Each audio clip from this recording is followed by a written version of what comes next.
Welcome to the Apple Daily News. This podcast is created by Generative AI.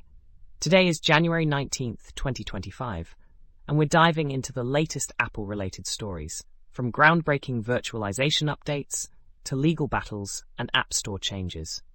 Links to all the stories we discuss can be found in the episode notes. Let's get started.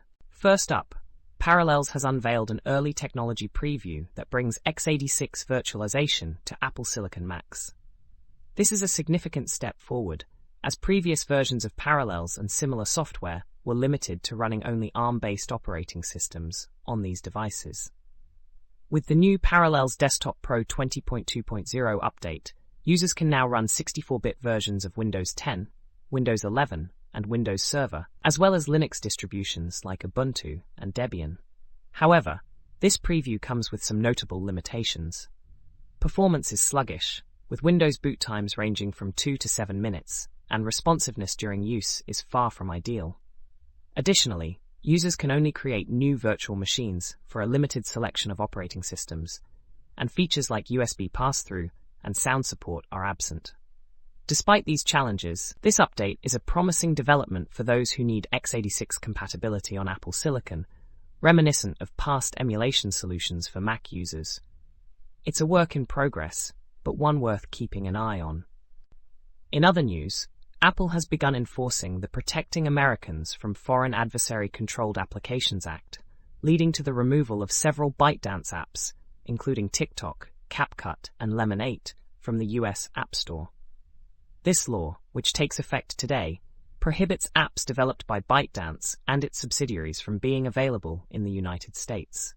While users who already have these apps installed can continue using them, they won't be able to download them on new devices or make in-app purchases. Visitors to the US will also face restrictions on downloading or updating these apps while in the country. ByteDance has sought clarification on the legal implications for companies like Apple and Google. But so far, both tech giants appear to be complying with the law. This move marks a significant shift in how app availability is governed in the US, and it raises questions about the future of international app distribution.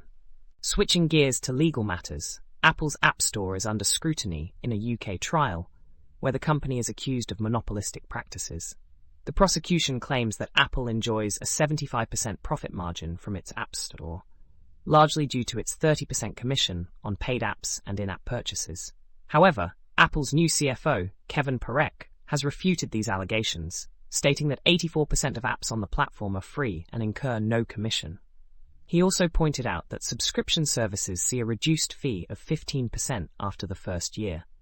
The claimants in this case are seeking £1.5 billion in damages, arguing that Apple's commission structure inflates costs for consumers and stifles competition. Apple, on the other hand, argues that its rates are in line with other app stores and are necessary to support the infrastructure and services it provides to developers. This trial is expected to last 7 weeks and could set a precedent for similar cases against other tech giants later this year. Finally, a quick note on the broader implications of the Protecting Americans Act.